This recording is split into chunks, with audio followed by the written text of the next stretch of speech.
સુરતના લિંબાયતમાં ચોંકાવનારી ઘટના. પત્નીએ ઘર કંકાસમાં પતિને પહેલા ઝેર આપ્યું, પછી ગળો દબાવી કરી હત્યા. ડાયમંડ સિટી સુરતના લિંબાયત વિસ્તારમાંથી એક ચોંકાવનારી અને ક્રૂર હત્યાની ઘટના સામે આવી છે.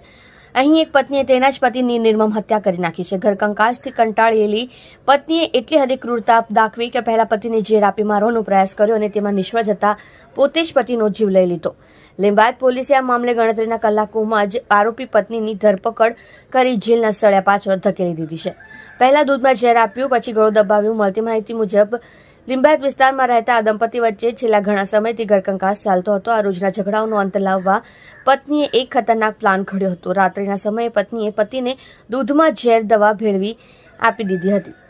પત્નીને એમ હતું કે ઝેરની અસરથી પતિનું મૃત્યુ થઈ જશે, પરંતુ લાંબો સમય વીતવા છતાં પણ પતિ જીવિત રહ્યો હતો. રૌદ્ર સ્વરૂપ ધારણ કરી પતિનો જીવ લીધો. જ્યારે પત્નીએ જોયું કે ઝેર આપવા છતાં પતિ મર્યો નથી, ત્યારે તેણે અત્યંત ક્રૂરતાપૂર્વક હુમલો કર્યો હતો. રાત્રિના અંધકારમાં જ્યારે પતિ લાચાર હાલતમાં હતો, ત્યારે પત્નીએ તેના પતિની છાતી પર બેસી જઈ બંને હાથે જોરથી ગળો દબાવી દીધો હતો. શ્વાસ રૂંધાવાને કારણે પતિએ ઘટના સ્થળે જ દમ તોડી દીધો હતો. આ ઘટનાની જાણ થતાં સમગ્ર વિસ્તારમાં ચકચાર મચી ગઈ હતી.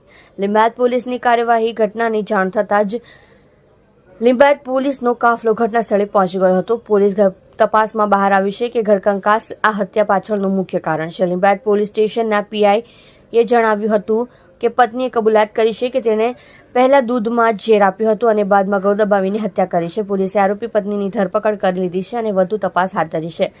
આ ઘટનાએ ફરી એકવાર સાબિત કર્યું છે કે કૌટુંબિક વિખવાદો જ્યારે હિંસક વળાંક લે છે, ત્યારે તેના પરિણામો કેટલા ભયજનક હોઈ શકે છે.